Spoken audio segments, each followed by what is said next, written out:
안녕하세요. 오늘도 사연살롱을 찾아주셔서 감사합니다. 저는 이혼 가정에서 자랐다는 이유로 시어머니에게 무시를 당하다가 여동생의 결혼식에서 시어머니가 최악의 실수를 저지르면서 시어머니에게 잊을 수 없는 복수를 선물한 30대 여성입니다. 저희 부모님은 제가 18살 때 이혼을 결정하셨어요. 그리고 저와 5살 터울의 여동생은 쭉 엄마와 살았죠. 하지만 지금까지 살면서 부모님의 이유는 저에게 흠도 아니었고 결점도 아니었어요. 한 번도 그런 생각을 해본 적이 없었죠. 왜냐하면 여동생은 아니었겠지만 그 당시 저는 18살, 부모님이 왜 이혼을 하는지 이해할 수 있는 나이였어요. 그리고 애초부터 아버지가 가정적이지 않아서 아버지의 부재에 서운하다거나 빈자리를 느끼지도 않았고요. 제 지인들은 대부분 제 가정사를 다 알았어요. 제가 떠벌리고 다니진 않았지만 물어보면 숨기지도 않았으니까요. 그런데 결혼이 제 발목을 잡았어요. 결혼은 흔히 가족과 가족의 만남이라고 하잖아요. 시댁에서 저희 가족을 비정상적이라고 생각했죠. 특히 시어머니의 무시가 심했어요. 홀어머니 밑에서 자란 저를 안쓰럽게 여기면서 저희 부모님을 무책임한 어른이라고 말했죠. 대놓고 욕을 한 적도 있고요. 저는 무려 4년을 참고 살았어요. 그러다 여동생의 결혼식에서 시어머니가 역대급 실수를 했어요. 저는 너무 화가 났지만 동시에 지금이 시댁을 날려버릴 수 있는 기회라는 생각이 들어서 복수를 준비했죠. 저는 이혼은 절대 안 된다던 시댁에 이혼을 선물했어요. 남편과 이혼을 했거든요. 그리고 다른 복수도 했는데 지금부터 들어보실래요? 어릴 때부터 그림 그리기야 귀여운 것들을 좋아한 저는 산업 디자인과를 졸업해 문구회사 디자인팀에서 일하다가 개인 사업자를 내고 제가 직접 그리고 디자인한 문구류와 소품을 판매하기 시작했어요. 회사를 다닐 때부터 아름아름 SNS로 판매를 하고 있어서 대박이 날 줄 알았지만 그 정도는 아니었고 근근히 먹고 살 정도만 벌었어요. 그래서 안정적인 수입을 위해 일러스트레이터로 활동하기도 하고 동화 속 그림 그리는 일 등 제가 할 수 있는 일은 전부 했어요. 24시간을 분 단위로 쪼개서 일을 해야 했고 일주일에 하루라도 쉴 수 있으면 감사했어요. 물론 이렇게 코피가 터지도록 일을 해봤자 겨우 직장에서 받았던 월급 정도를 받았지만요. 그래도 행복했어요. 사실 직장을 다닐 때 힘들었거든요. 제가 원하는 그림을 그리고 디자인하는 업무가 아니라 남을 위한 그림, 남을 위한 디자인을 해야 했으니까요. 정말 행복하지 않았어요. 저는 마음에 안 드는데 통과된 디자인도 있었고 저는 마음에 드는데 계속 수정을 요구받았던 적도 있었죠. 그러던 어느 순간 깨달았어요. 직장에 있는 순간에는 언제나 저에게 정답이 있는 게 아니라는 걸요. 저는 그저 누군가의 손을 대신해 줄 뿐이었죠. 꼭두각시가 된 기분이었어요. 출근이 괴로웠고 주말이 지나 월요일이 다가오는 게 지옥 같았어요. 그래서 이렇게 지낼 수는 없다고 생각했고 그때부터 개인 사업을 하기 위해 돈을 모으기 시작한 거예요. 그러니 좀 버틸만 하더라고요. 물론 돈을 모으는 데까지 5년이란 시간이 걸렸지만 시간이 뭐가 중요한가요? 하고 싶은 일을 한다는 게 할 수 있다는 게 중요하죠. 그렇게 저는 퇴사를 하고 집에서 본가에서 일을 시작했어요. 회사를 다닐 때도 본가에서 출퇴근을 했어요. 여동생은 간호사가 되어 다른 지역에 있는 병원에 입사해서 독립을 했지만 저는 대학도 그렇고 직장도 그렇고 본가와 가까운 거리였거든요. 그리고 새로 시작한 사업도 집에서 충분히 할 수 있는 일이고 일러스트 업무나 동화 그림 작업과 같은 일들도 미팅을 제외하면 밖에서 근무할 일이 없어서 제 방이 곧 회사였죠. 그래서 제가 나가는 경우는 미팅이 있거나 집에서 작업하기 답답할 때 그 정도였어요. 그렇게 1년, 2년 저는 저희 집의 지방령이 되었죠. 그런데 생각지도 못하게 엄마와 트러블이 생기더라고요. 이제 일어났니? 벌써 해가 중천에 떴어. 아, 어제 늦게까지 작업한다고 피곤하네. 뭐 먹을 거 없어? 냉장고에서 아무거나 꺼내 먹어. 차갑기는. 그런데 오늘 센터 안 나가봐? 원장이 해가 중천에 떴는데 출근 안 해도 돼?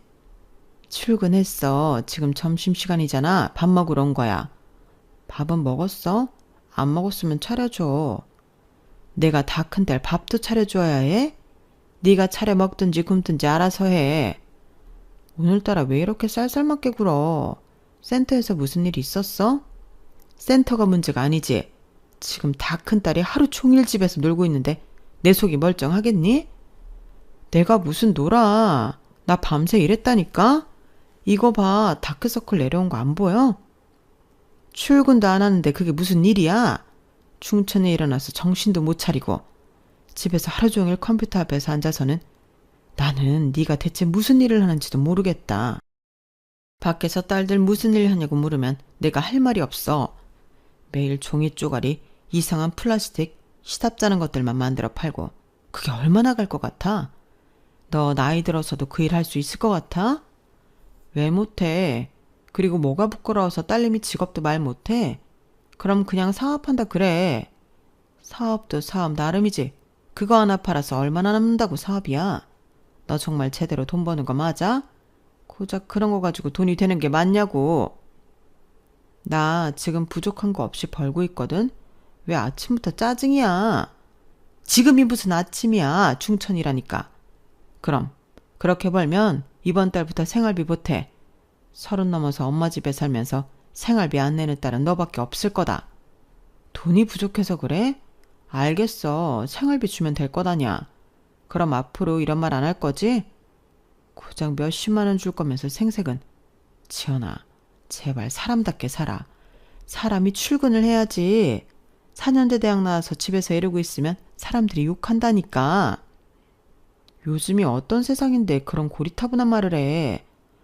사람들이 다양한 만큼 사는 방식도 다양한 거야. 엄마, 나 집에서 일하지만 남들보다 더 일하고 있고 노력하고 있고 엄마도 내가 밤새 작업하고 그러는 거 알잖아. 그런데 어떻게 그런 말을 해. 누가 뭐라고 해도 직장 다니는 것만큼 안정적인 건 없어. 네가 아무리 사업자 냈다고 해도 내 눈엔 그저 집에서 탱자탱자 노는 딸로밖에 안 보여. 매일 목 늘어난 잠옷 입고 생활하고 너 일주일에 몇 번이나 나가니? 한 번도 안 나갈 때도 많잖아. 내 직장이 지금 여기니까 그렇지. 그렇게 생각하면 난 하루 종일 직장에 있는 거니까 내가 더 대단하고 대견한 거 아니야? 난 퇴근도 없다고. 크니까 퇴근이 있는 삶을 살라고. 지금이라도 안 늦었어. 직장 구해. 그러면 엄마도 다시는 이런 말 안 할게.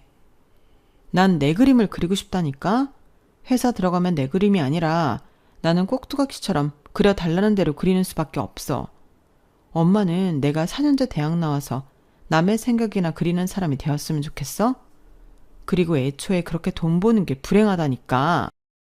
세상이 어떻게 순탄하기만 하니? 다들 그렇게 산다. 너 지금처럼 살면 결혼도 못해. 누가 너처럼 집에서 탱자탱자 일하는 여자랑 결혼하겠니? 아니면 대단한 그림을 그리든지 전시회를 열거나 고작 그런 메모지 달력 같은 거나 만들지 말고. 엄마, 자꾸 내가 하는 일 비난하는데 그럴 거면 나갈게요. 엄마가 그렇게 생각한다는데 내가 나가야지. 그럼 됐지? 어디로 가려고? 너 친구도 없잖아. 그러니까 그런데도 엄마가 자꾸 그런 이야기하면 난 나갈 수밖에 없지. 그리고 집 나간다고 하면 받아줄 친구는 있어. 그렇게 저는 집을 나왔고 친한 친구 집에서 얹혀 살게 되었어요. 월세의 반을 부담했지만 제 공간은 친구가 잘 쓰지 않는 테이블 정도였어요.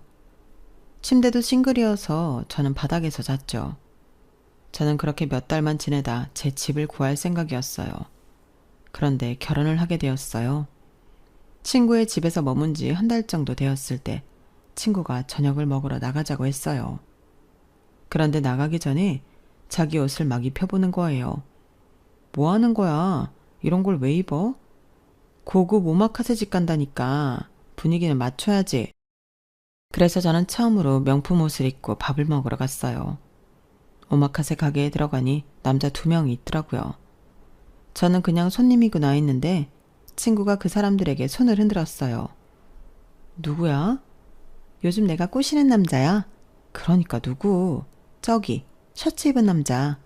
그 앞에는 내 직장 후배고 둘이 친구야. 친구는 그렇게 말하더니 호호 웃으며 자리에 앉았어요. 남자들이 밖에 앉고 저와 친구가 안에 앉았죠. 저는 당연히 친구의 회사 사람 옆에 앉았어요. 안녕하세요. 저는 희정 선배랑 같은 회사에 다니는 연구원 지연석입니다. 저는 지연인데 추지연이에요. 이름이 비슷하네요. 반갑습니다. 저희 두 사람은 간단히 인사를 했고 그 뒤로 저는 친구가 원망스러웠죠. 친구는 요즘 꼬신다는 남자에게 아주 푹 빠져 저에게 완전히 등을 돌리고 있더군요. 게다가 오마카세 음식은 왜 이렇게 감질만 나게 주는지 먹는 데에 집중할 수도 없었어요. 저는 옆자리에 앉은 남자가 신경 쓰였죠. 그리고 어느새 식사는 디저트까지 다다랐어요. 이거 드시고 어디 가세요? 아까 선배가 술 한잔 하자고 하던데. 아, 그래요? 저는 집으로 가려고요. 작업이 좀 남아서. 그러고 보니 그림 그리신다고 들었어요. 희정 선배가 가지고 있는 메모지며 볼펜이며 그런 거 다 만드신 거라고. 아, 별거 아니에요. 뭐 그게 제 직업이긴 하지만요. 직접 다 디자인한 것들이죠? 별거 아닌 게 아니던데요. 들어보니까 그런 것들로 사업하신다면서요. 직접 디자인하고 만들고 판매까지. 대단하세요. 만드는 거야 공장에서 만드는 건데요. 필요하면 몇 개 드릴까요? 에이, 사이트 알려주세요. 제가 사서 쓸게요. 안 그래도 희정 선배한테 가지고 있는 거 달라고 했더니 절대 안 주더라고요. 자기 거에 손대지 말라고. 잘 됐네요. 제가 직접 사서 써야겠어요. 이런 걸 좋아하세요? 좋아한다고 하기엔 크게 관심을 두지 않았죠. 이런 게 있는 줄도 몰랐어요. 솔직히 저 가성비 엄청 따지거든요. 그런데 희정 선배한테 물어보니 일상을 다채롭게 한다고 하더라고요. 요새 제가 일 때문에 좀 지쳐서. 이렇게라도 해보려는 거죠. 그런 거라면 드릴게요. 그렇게 도움이 되면 저도 좋죠. 아닙니다. 힘들게 만드셨을 때 제가 사서 써야죠. 택배비 아깝잖아요. 그럼 혹시 오늘 주실 수 있나요? 제가 살게요. 택배비 아까우니까. 술 마시러 간다고. 지금 저 앞에 봐요. 저희는 안중에도 없어요. 둘이 가라고 하고 제가 모셔다 드릴게요. 그렇게 저희는 두 사람을 보내고 남자의 차를 타고 친구의 집으로 갔어요. 친구의 집으로 가는 길도 이야기가 끊이질 않았어요. 식당에서보다 더 자연스럽게 이야기를 했죠. 그리고 친구의 집에 도착한 저는 차에서 내려 남자에게 어울리는 것을 이것저것 챙겨 예쁘게 포장한 뒤에 남자에게 주었어요. 이렇게까지 바란 건 아니었는데 정말 소소한 것들을 귀하게 여기시네요. 그냥 드릴 순 없으니까요. 그리고 이번엔 선물로 드릴게요. 다음엔 꼭 사서 쓰세요. 그럴 순 없죠. 괜찮아요. 그럼 지금 시간 되세요? 남자는 조심스럽게 물었고 저는 시간을 봤어요. 아직 1시간 정도는 여유가 있을 것 같았죠. 1시간 정도는 괜찮은데 왜요? 답례하려고요. 그리고 남자가 커피를 포장해 저를 데리고 간 곳은 수목원이었어요. 수목원이 지금도 열어요? 지금 야간 개장 행사 중이거든요. 와, 정말 예쁘네요. 오늘 선물에 대한 답례예요. 저희는 수목원을 몇 시간 동안 돌면서 또 이야기를 했어요. 저는 그 중에도 남자가 자기 식구들 이야기를 하는 게 인상 깊었죠. 제가 바이오 엔지니어가 된 건 오랫동안 연구직에 계셨던 아버지의 영향이 커요. 물론 엔지니어와 연구직은 다르지만요. 저희 아버지가 원예 연구 과장이셨거든요. 수목원 바로 옆에 있는 기술원에서 오래 일하셨죠. 저도 지금 거기서 일하고 있고요. 아버지는 제가 어릴 때부터 이 수목원에서 뛰어놀게 하면서 식물과 생명에 대해 알려주셨어요. 그때 해주신 말들이 아직도 기억에 남고 도움이 많이 되었어요. 그리고 지금도 그렇지만 어릴 때부터 저희 가족은 옥상에 텃밭까지 갖고 왔거든요. 직접 공부할 수 있도록 해주셨죠. 그렇게 몸으로 체험하고 느낀 것들과 아버지가 하는 일이 회사에 도움이 되는 일이라는 걸 깨닫고서 저는 이 분야에서 아버지처럼 일을 하고 싶었어요. 솔직히 아버지처럼 연구를 하고 싶었죠. 하지만 저는 새로운 발견보다는 문제 해결에 더 잘 맞아서 지금은 같은 분야에서 다른 일을 하고 있어요. 그래도 아버지를 존경하는 마음은 여전해요. 지금도 아버지는 일을 하세요. 농업기술 자문 임원으로 계시거든요. 정말 어떻게 그렇게 일만 하시는지 싶다가도 존경스러워요. 저도 그렇게 되고 싶고요. 어머니는 어떤 분이세요? 어머니는 저희를 위해 모든 걸 희생하신 분이죠 뭐. 다른 어머니들도 마찬가지겠지만 저희 어머니는 바쁜 아버지를 대신해서 저희를 올바르게 키우신 분이에요. 덕분에 저도 잘 자랐고요. 아, 그리고 저는 누나랑 여동생이 있어요. 누나는 저랑 비슷하게 스마트팜 기업에서 일을 하고 있어요. 동생은 치위생사고요. 동생은 같은 계열로 가지 않았네요. 네, 뭐 같은 걸 봐도 다르게 느끼는 사람이 있잖아요. 그래도 치위생사로 열심히 하고 있어요. 저는 가족을 소중하게 생각하는 남자를 보며 이 남자와 결혼을 하고 싶었어요. 그래서 집으로 돌아가는 길에 용기를 내서 고백을 했고 저희는 만난 지 4개월 만에 결혼 준비를 했어요. 그건 저희 부부를 만나게 해준 친구네 커플보다 빨랐어요. 저희가 결혼을 약속했을 때 친구네 커플은 이제 막 사귀기 시작했거든요. 하지만 그걸 염두하지 않아도 다들 너무 이르게 결정한 것 아니냐며 저를 말렸어요. 하지만 저에겐 확신이 있었죠. 가족을 소중히 하는 이 남자와 같이 살면 더없이 행복한 가정을 이룰 것 같았어요. 그리고 한 가지 더 있었어요. 제가 혼자 결혼을 결심하고 남편에게 제 가정사를 털어놓았는데요. 그때 남편은 잠자코 제 이야기를 듣더니 이렇게 말했어요. 우리 식구들과 가족이 되면 지금보다 더 행복할 거야. 물론 지금 자기 식구들이 불행하다는 건 아니지만 나는 우리 식구들의 분위기가 더없이 좋다고 생각하거든. 그리고 내가 가정을 만든다면 꼭 우리 가족처럼 지내고 싶었고 분명히 행복할 거야. 내가 그렇게 만들어줄게. 저는 남편의 그 말이 너무 믿음직했어요. 그래서 저희는 부부가 되기 위해 준비했죠. 그런데 예상과 달랐어요. 연애를 할 때만 해도 저를 좋아하고 살갑게 대해주던 시부모님이 결혼을 하기 위해 제 가정사를 말씀드리자 굳은 얼굴을 했어요. 어찌나 분위기가 삭막했는지 저는 설마 결혼을 반대하는 건가 생각이 들 정도였어요. 그리고 시부모님이 그런 반응을 할 줄은 남편도 몰랐던 모양이에요. 당황하는 게 눈에 보이더라고요. 하지만 다행히 반대는 하지 않았어요. 상견례 날짜가 다가왔죠. 그런데 상견례에서 어떤 일이 있었는지 아세요? 글쎄 시어머니가 대놓고 저희 엄마를 무시하더라고요. 이혼을 하셨다고 들었습니다. 아, 네. 어떤 이유 때문에 이혼했는지 여쭤봐도 될까요? 귀책 사유가 누구한테 있는지 궁금해서요. 당사자들은 어떨지 몰라도 결혼이라는 게 한 식구가 되는 일인데 알아야 할 것 같네요. 귀책 사유요? 그런 거 없습니다. 저희는 그냥 합의하에 조용히 이혼했습니다. 그러니까 이유가 있을 것 아닙니까? 애초에 결혼을 한 데도 이유가 있을 거잖아요. 딸 상견례 자리에서 이런 이야기를 하게 될 줄은 몰랐는데 남편하고는 어른들의 중매로 만났고 결혼은 이미 약속되어 있었습니다. 그래서 처음부터 남편하고는 잘 맞지 않았어요. 다투고 회복하고 다투고 회복하길 반복했죠. 이혼 이야기는 진작 나왔습니다. 언젠간 헤어질 거라고 생각했어요. 하지만 일단 아이들 때문에 버틴 거죠. 그리고 첫애가 이혼을 해야 할 나이가 되었을 때 그때가 되어서 이혼 절차를 밟았습니다. 저희가 이혼 가정이기 때문에 부족해 보이는 거 다 압니다. 하지만 저희 세 식구 다른 가족들처럼 단란하게 살아왔습니다.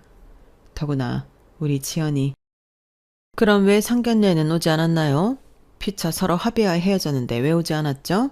그래도 첫 아이 상견례인데?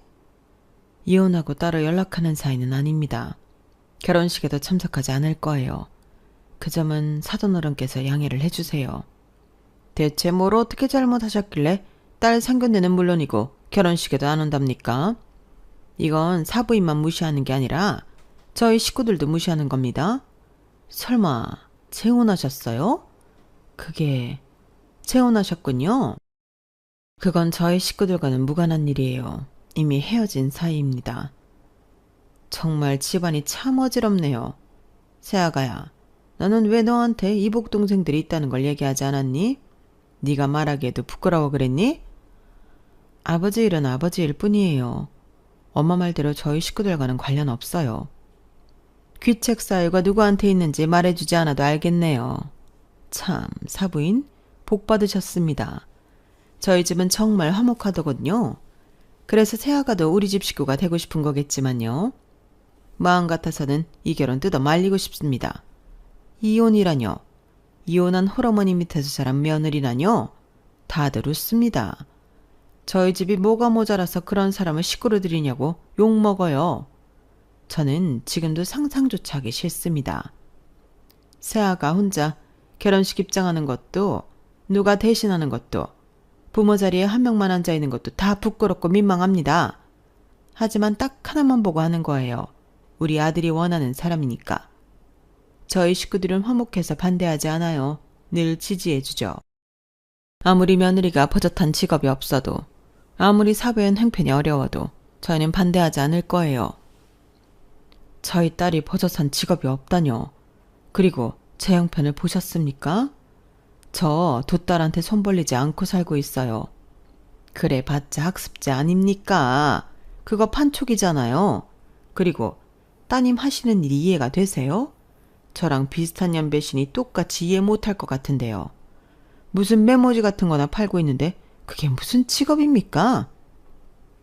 상견례 자리는 저에게 가시방석이었어요. 사실 전에는 시어머니가 제가 하는 일에 대해서도 별다른 말을 안 했거든요. 저렇게 저희 엄마와 같이 생각하는 줄은 몰랐어요. 저는 상견례에서 여기저기 안 아픈 곳이 없었어요.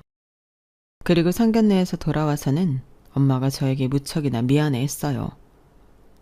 내가 이혼을 한 게 너한테 걸림돌이 될 줄 알았지만 이렇게까지 상처를 줄 줄은 몰랐다.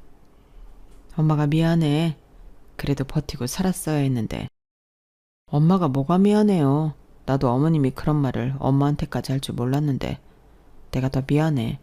상처 많이 받았지? 뭐? 그럼 언니한테 먼저 그런 말 했단 말이야? 그걸 듣고 언니 가만히 있었어? 언니 왜 그래? 결혼 그까짓 거 안 하면 되잖아. 그런 말을 듣고 왜 참아? 엄마는 저한테 사과하고 동생은 제 결혼을 말리고 정말 정신이 하나도 없었어요. 하지만 그럼에도 저는 결혼을 진행했어요. 저 혼자 버진로드를 걸었지만 기다리고 있는 남편 덕분에 외롭지 않았어요.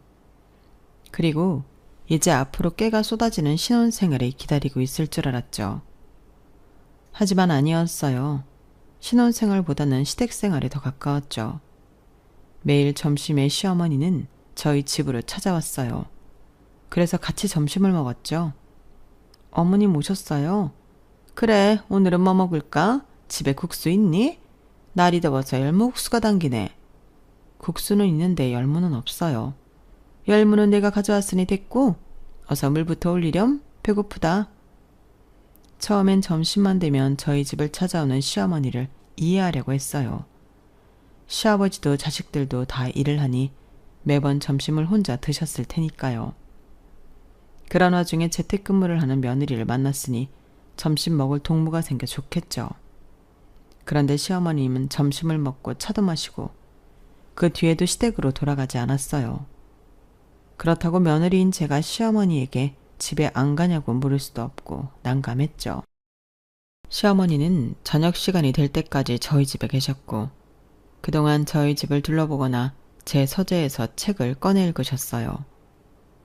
재택근무를 하는 저는 그게 무척이나 신경 쓰였어요. 무시하고 일을 할 수 없겠더라고요. 그렇게 제 작업 시간을 날리고 식구들의 퇴근 시간이 되면 시어머니는 시댁에 데려다 달라고 했어요. 하지만 데려다 주기만 하면 되는 건 아니었죠. 같이 저녁 식사를 해야 했어요. 그게 루틴이 되어버렸어요. 저는 원하지 않았는데 말이에요. 그래서 언제는 한번 시어머니가 시댁에 데려다 달라는 말을 거절한 적이 있었어요. 자, 이제 집에 가자. 어머님, 제가 지금 급한 일이 있어서 오늘은 못 데려다 드릴 것 같아요. 택시비 드릴 테니까 택시 타고 가셔도 되죠? 뭐? 택시? 너 지금 시어머니를 택시 태워 보낸다는 거야? 제가 요새 일을 제대로 못해서 일이 많이 밀려 있거든요. 원래 낮에 해야 하는데 어머님도 계시고 그래서 마음이 편하지 않았어요. 그리고 가면 저녁 먹어야 하잖아요. 오늘은 저 대충 때우려고요. 지금 내가 방해된다는 얘기를 하는 거야? 내가 너희 집에 와서 점심만 먹지 뭘 한다고. 그것도 내가 점심 차려주는 거잖아. 너는 고작 설거지만 하면서 지금 내가 불편하다는 거야? 너 정말 웃긴다. 그리고 가족끼리 저녁 먹는 거야 당연하지. 너는 우리를 가족이라고 생각하지 않니?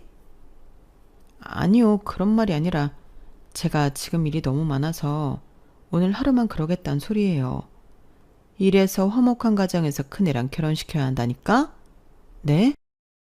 네가 이혼 과정에서 자라서 그러는 모양인데 다들 이 정도는 해. 가까이 살고 사이 좋은 가족들은 결혼을 해도 매일 같이 저녁 먹고 그런다고?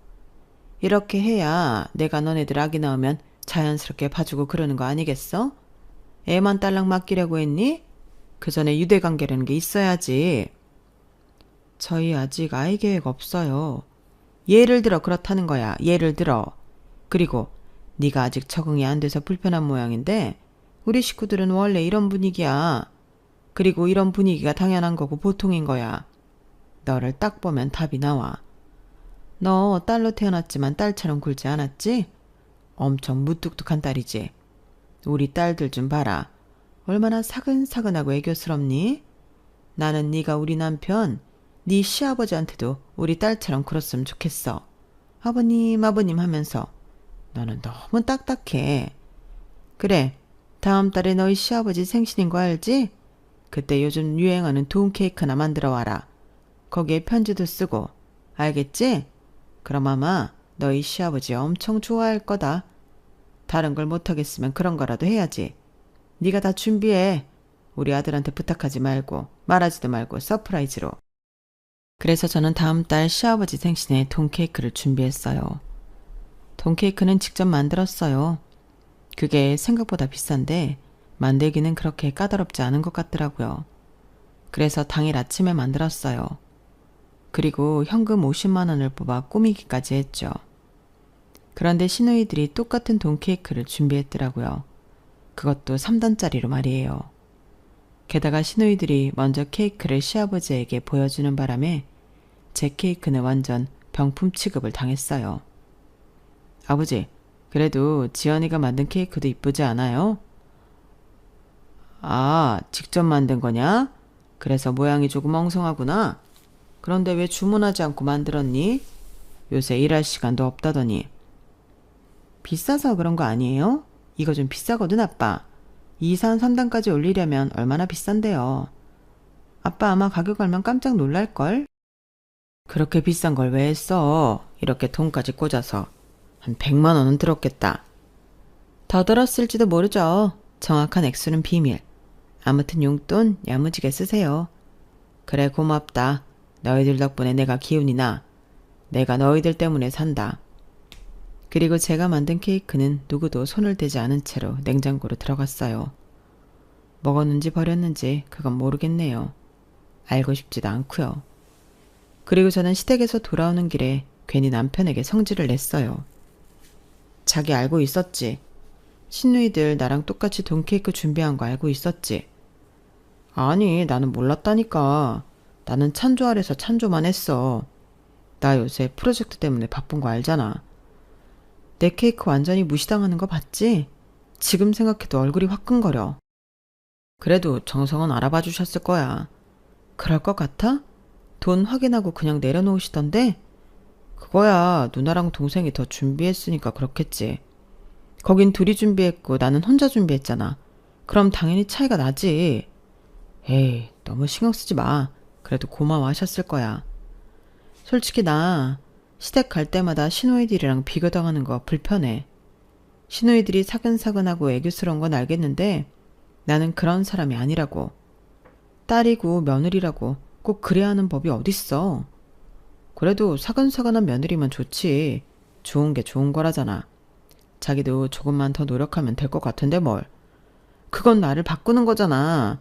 나는 싫다고. 좋은 모습으로 바뀌는 거잖아.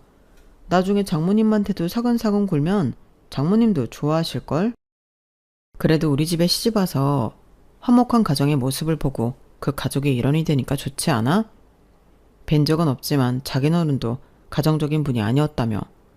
그럼 가정적인 집안은 우리 집을 통해 처음 경험한 걸 텐데 좋잖아. 자기가 아직 익숙하지 않아서 그래. 분명 적응될 거야. 남편도 시어머니와 마찬가지로 제가 시댁에 완벽히 융화되길 바랐어요. 그리고 그러기 위해 제가 변화해야 한다고 생각했죠. 하지만 그런 말을 들으니 더 반감이 드는 건 왜일까요? 하지만 괜히 싸움을 만들고 싶지도 않았어요. 그래서 맞추며 살았어요. 그리고 여동생의 결혼식이 다가왔죠.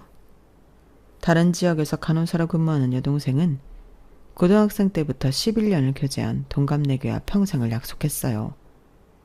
11년을 교제했으니 저희 집 식구에겐 아들 남동생과 다름없었어요. 아들이 없는 저희 집에서 아들 역할을 했죠.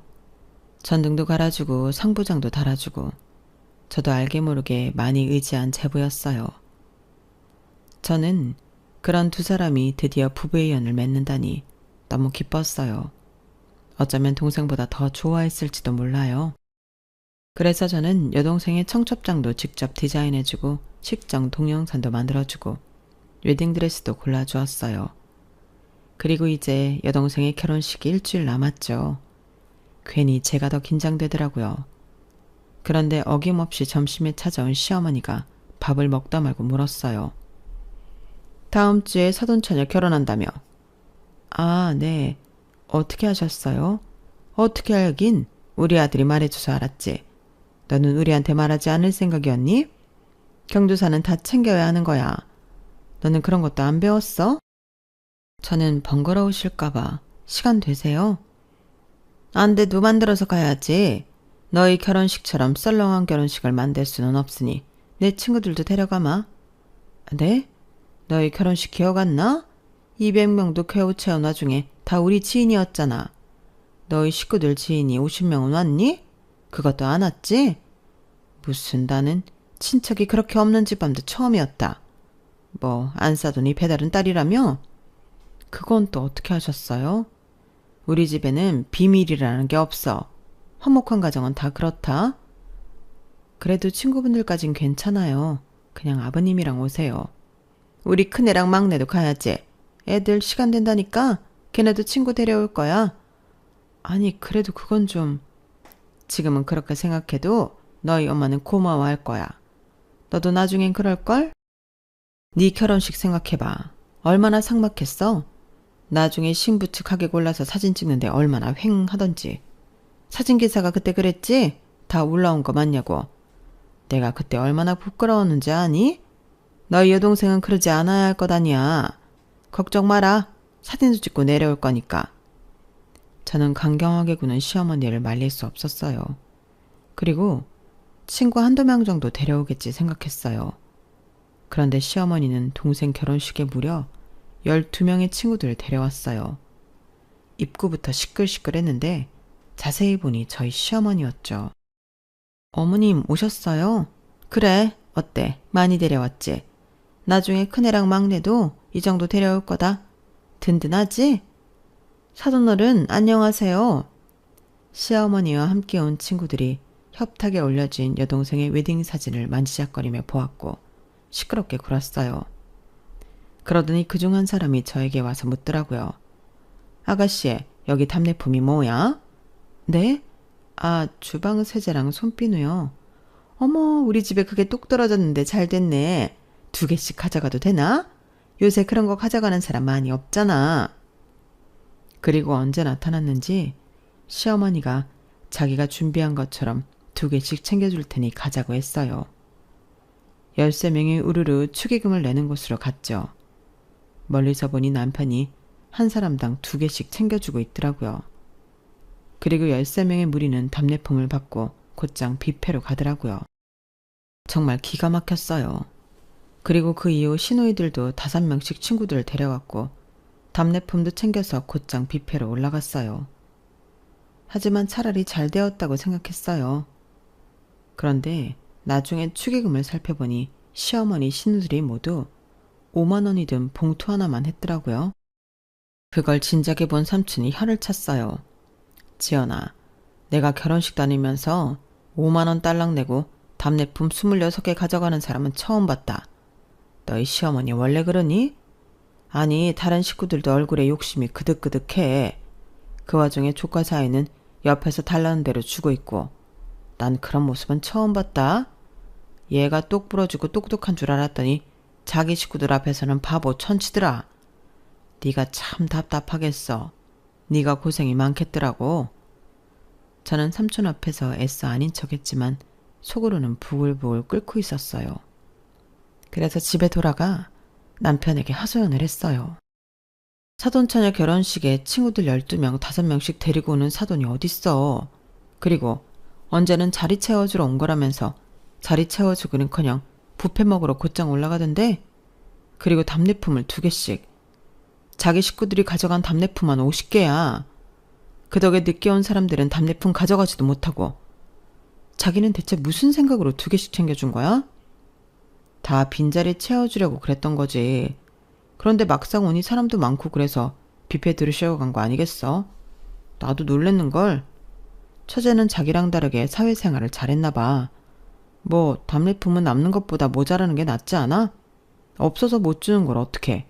늦게 오지를 말든지. 그리고 내가 이런 말은 안 하려고 했는데 어머님이랑 시누이들 그렇게 많이 데려와 놓고 딸랑 5만 원 냈어. 알아? 와, 그런 말은 정말 하면 안 되는 거 아니야? 사람 정성을 봐야지 어떻게 돈을 봐. 당신 그렇게 속물이었어? 저는 남편과도 말이 통하지 않는다는 걸 알았어요. 그래서 크게 결심을 했어요. 제 결심도 모르고 점심을 먹으러 온 시어머니는 제잘제잘 여동생 결혼식 때 이야기를 하더군요. 사돈네가 사람을 많이 데려와서 나한테 고맙다고 하지? 그게 얼마나 고마운 일인지 너는 모를 거다. 아마 평생 잊지 못할 거야. 밥이라도 한 끼 얻어먹어야 하나? 네, 너무 고마워하세요. 저도 너무 감사드리고요. 그래서 저 이혼하려고요. 뭐? 너 뭐라고 그랬니? 이혼하려고요. 어머님 아들이랑요. 이혼? 키 막혀. 이게 아주 이혼 가정에서 자랐다고 이혼이 쉽구나? 그래, 뭐 때문에? 뭐 때문에 이혼한다는 건데? 어머님 때문에요. 저희 부부관계는 문제 없어요. 잘 다투지도 않고 잘 맞아요. 다들 연애를 짧게 하고 결혼해서 저희가 헤어진다면 그런 이유 때문이라고 생각하겠지만 아니에요. 어머님 때문이에요. 최근에 남편이랑 싸운 것도 그것도 다 어머님 때문이에요. 어머님만 아니었으면 저희 잘 살았을 거예요. 나 때문이라고? 호의가 없어서? 어머님, 생각해보세요. 매번 제가 이혼 가정에서 자랐다고 흉보지 않았나요? 본인 가정이 화목하다면 비교했잖아요. 헐뜯기도 했고요. 그리고 저 아직도 상견례 때 어머님이 저희 엄마한테 한 모욕들 잊지 않았어요. 제 동생은 그런 집안이랑 결혼하지 말라고 했어요. 우리 집안이 화목하고 너희 집안이 불우한 걸 어쩌니? 당연히 화목한 우리 집에 네가 맞춰야지. 안 그래? 저희 집 아버지는 없었지만 절대 결코 불우하지 않았어요. 지금도 마찬가지고요. 어머님 말처럼 제가 딸치고 사근사근하진 않지만 우직하게 집안을 버티고 있어요. 어떻게 보면 제가 장남 노릇을 하고 있는 거죠. 그게 잘못됐나요? 아니잖아요. 그래도 딸이 사근사근한 맛이 있어야지. 너처럼 딱딱하고 재미없는 딸은 별 볼 일 없어. 며느리로도 마찬가지고. 그렇다고 저희 집안이 틀렸다고 불우하다고 생각하고 비하하는 건 잘못됐죠. 요새 그게 얼마나 문제가 되는지 몰라요? 그래서 우리 집 분위기 때문에 이혼하겠다고? 시댁 분위기 때문이 아니라 그걸 강요하는 어머님 때문에 이혼하는 거죠. 절대 안 돼. 우리 집에서 이혼은 수치야. 그리고 나는 네 의견을 절대 받아들일 수가 없구나. 화목한 우리 집에 맞추는 게 맞지. 그게 저를 숨막히게 해요. 그리고 매일 어머님이 와서 점심 드시고 저녁까지 시댁에서 먹으니 제가 일할 시간이 없어요. 지금 제가 날린 돈만 얼마인지 아세요? 이게 다 어머님이 기생충처럼 저희 집에 와서 그런 거라고요. 뭐? 기생충? 너 말 다 했니? 더한 말도 할 수 있어요. 어차피 이혼하면 남남인데 무슨 말을 못해요? 이혼? 그렇게 쉽게 되는 줄 아는구나. 우리는 소송할 거다. 그래서 절대 이혼하지 못하게 할 거야. 그럴 필요 없어요. 저희 법적으로는 남남이에요. 혼인신고 안 했거든요. 뭐? 혼인신고를 안 해? 그러고 4년을 살았단 말이야? 아드님이 큰 누나랑 살던 집이 아드님 명의인 거 아시죠? 그래서 저희 집 얻을 때 혜택 받으려고 혼인신고 안 했어요. 그게 정말이냐? 네, 정말이에요. 그래서 그냥 제가 짐 싸들고 나가면 그만이에요. 결혼하고 산 외제차도 마찬가지고요. 그건 네가 다 가져간다고? 부부 공동재산이야 그건. 방금 제가 한 말 못 들었어요? 부부가 아니라고요. 사실혼 관계일 뿐이지 법적으로 부부가 아닌데 무슨 소용이에요? 그리고 다 제 명이라니까요. 세금도 제가 냈기 때문에 소송을 해도 별 의미 없어요. 여우 같은 것. 너 일부러 노리고 혼인신고 안 한 거지? 제가 어떻게 상황이 이렇게 될 줄 알았겠어요. 그리고 아가씨는 이제 백수가 될 거예요. 그건 또 무슨 소리냐? 시어머니가 묻자마자 시누이가 저희 집에 찾아왔어요. 언니가 다 꾸민 짓이죠? 제 예상과 같이 얼굴을 붉히며 화를 내더라고요. 생각보다 빨리 잘렸네요. 이제 보니 제가 아버지를 닮아서 성질이 급했나 봐요. 왜 말 안 했어요? 내가 다니는 치과가 아버지 치과인 거 왜 말 안 했냐고요? 난 금방 알아차릴 줄 알았죠. 출시가 흔하진 않으니까. 그래도 의심하고 한 번쯤은 난 아버지한테 물어볼 줄 알았는데 안 그랬네요? 눈치가 없는 건지. 대체 나를 왜 해고하라고 한 거예요? 그동안 아버지가 많이 봐주고 있었던 거잖아요. 치위생사 주제에 온 식구 다 데려가서 진상짓하고. 들어보니 내가 다 부끄럽던데. 비치된 커피며 녹차 가져가고 칫솔에며 치약 달라고 하고. 일회용 칫솔은 왜 가져간 거예요? 쓰지도 않으면서. 게다가 직원 할인이 30%인데 거의 절반 가격으로 임플란트며 충치 치료하고 그랬다면서요. 스케일링도 매달 가서 공짜로 받고. 아니, 아가씨는 대체 뭐라고 그걸 병원에서 이해할 거라고 생각한 거예요?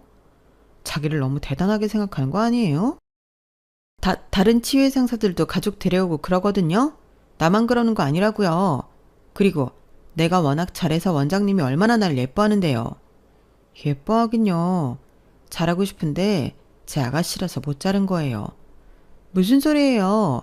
다음 달에 나 팀장으로 승진시켜준다고 하셨는데. 그것도 다 제 아가씨라는 거 알고 그러신 거예요. 정말 눈치도 없네요. 그래서 날 자른 이유가 뭔데요? 구체적으로 설명해 봐요. 어머님 때문에요. 그동안 제가 어머님 때문에 고생한 게 많아서요. 그래서 어머님한테 어머님이 수치처럼 여긴 아들의 이혼과 그렇게 아끼는 막내딸의 실직을 선물하고 싶었거든요. 그래서 결심했고 아버지한테 부탁드렸어요. 네? 오빠랑 이혼하겠다고요?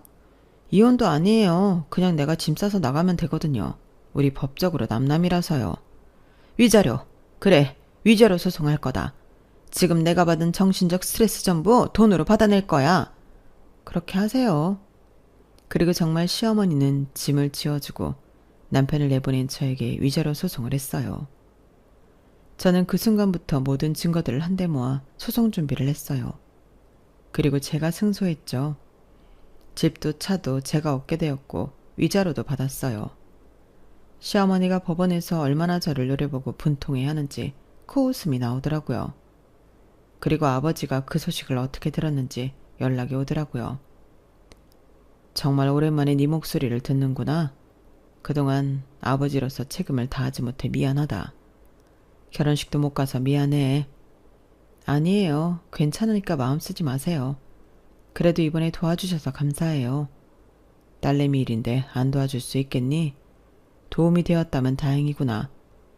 이런 말을 하기 그렇지만 우리 건물 1층이 비었어. 괜찮으면 네가 사업하는 데 쓰지 않겠니? 역시 우리 치과 밑이라 부담스러우려나? 그렇게 저는 아버지 건물 1층에 가게를 내서 오프라인 매장을 운영하게 되었어요. 그리고 신혼집은 월세를 주었고 외제차는 팔아버렸죠. 엄마와 다시 살게 되어 트러블이 있지 않을까 걱정했는데 제가 출퇴근을 하니 그런 것도 없고요. 만족하며 지내고 있어요. 여기까지가 제 사연입니다. 누구도 남의 가정에 이래라 저래라 할 수 없죠. 옳다 그르다 할 수도 없고요. 세상에 완벽한 가족은 없으니까요. 그래서 저는 모두에게 너그러운 마음의 안경이 있었으면 좋겠어요. 오늘도 좋은 하루 되세요. 여러분, 사연 댓글에 응원과 현명한 조언 부탁드려요. 좋아요와 구독은 저에게 큰 힘이 됩니다. 오늘도 좋은 일 가득하세요.